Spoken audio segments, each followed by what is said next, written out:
I think Apple thinks we're all stupid. Let me explain.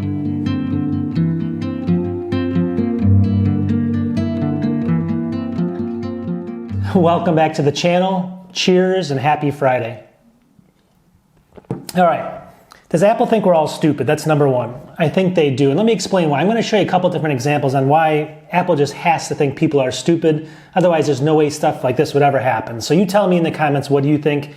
Why does Apple do this to people? I mean, they might get a couple people that bite on this kind of stuff, and it really makes me upset that, maybe like a grandmother or a mother or someone or a father, grandfather, whatever. They may not know enough and they may bite on this and buy these kind of things, and it just makes me kind of upset, actually. I mean, I do a whole bunch of stuff. I always praise Apple on a lot of stuff, but they really dropped the ball with this kind of stuff. Let me go in and share my screen here. I'm going to show you what I mean by this. Does Apple just think we're all stupid? I'm going to give you two good examples here. Let's get into it. All right, so the very first example, let's take a look at this. This is from Certified Refurbished Apple site. And if you look at the Apple site, it's, obviously it's refurbished. It's not supposed to be new, even though a lot of times these are new. Look at this model, though. This is a 27-inch 2020 iMac. Now, again, it's a great system. I love 2020s. I'm not complaining about that. What I am complaining about is this is more or less a base model with basically 128 gigs of RAM, which is a ton of RAM. And they want $3,819 for this system. $3,819. And it's a base model, right off the bat with 128 gigs of RAM. So let's say someone wanted that much RAM or something, and they wanted to go and they saw this. First of all, it's refurbished. Why does Apple think we're so stupid? Let's go ahead and buy this a different way. So let's go into here. Let's say I didn't know about that. And let's say now somebody that does. We can go to B&H, and we can pick up the base model right here. 2020 iMac Retina 5K display. $17.99, right? $17.99, way cheaper, but this only has 8 gigs of RAM, so we have a little problem there. There's a big difference in RAM, right? Not really. So just to kind of prove it, though, this is for sale right now as we speak, brand new. It's not even refurbished. So I just want to make sure that's clear. This may change in the future. This is just an example, though, of why Apple may kind of preys on the dumb people out there, and it kind of makes me upset. So take a look at that. Now, the next thing we want to do is let's just go to OWC. Now, this is a great site for upgrading your RAM. You can't do this on a lot of newer Apples. I understand that a lot of the new Apple devices, you cannot upgrade the RAM. You can't do it on the 21.5-inch iMacs from a while ago, only the 27-inch. Anyways, that's the case here, so let's go in and take a look at this. So we go down here and we see the RAM upgrades. Now you don't need 128 gigs most cases, almost nobody does. But if you really wanted one, you could pick it up for $569 here. $569, so what's the total? So let me go ahead, I just calculated this out really quickly, and let's just go ahead and we'll kind of minimize this. Let's go ahead and open up what we need to open up here just so we can see.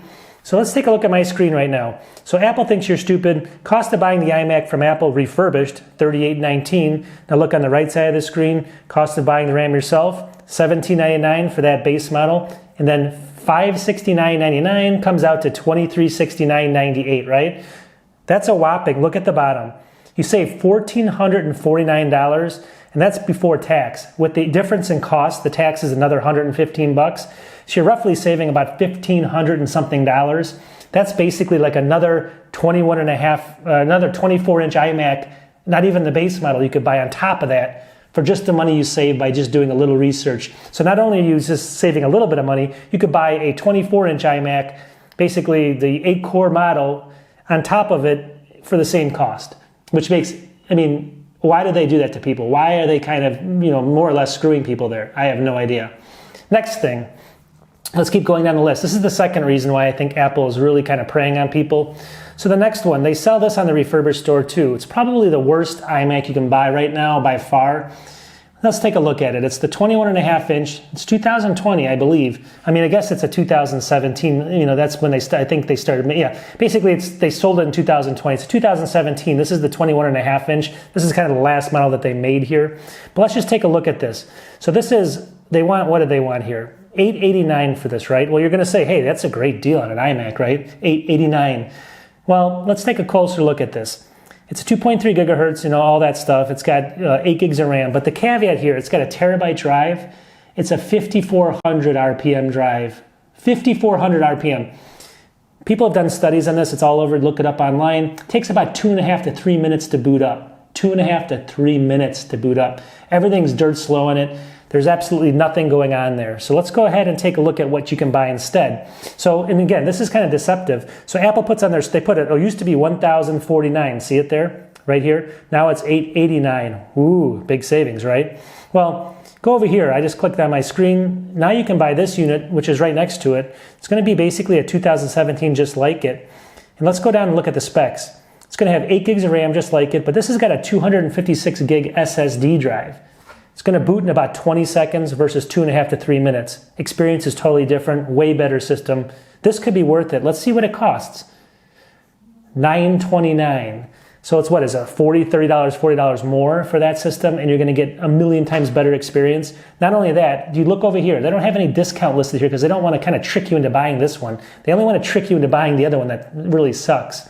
So the moral of the story, I guess, is why do Apple prey on people that don't know enough? I mean, why are they kind of doing this unfair type system where, you have to kind of know the system in order to get the good costs and stuff? It should never be that way. They should never sell this stuff. I mean, they should make it very fully disclosed, or they should mark that thing way, way more down, because nobody wants a spitting drive at 5400. And that's a bad example maybe, but the other one that I showed you before, where you can buy, either a MacBook Pro or you can buy, an iMac, an extra with just the money you're saving, is crazy, right? I mean, that's almost criminal. So you know how much I love Apple, you know how much I talk about Apple, but these are examples that I hate, with big corporations just being greedy for more money. So let me know what you guys think. Does this get you upset too, or is it just me? I mean, again, harping Friday, I'm just gonna have a beer and relax. But sometimes things have to be said. Anyways, have a good weekend, and we will talk to you soon. Peace.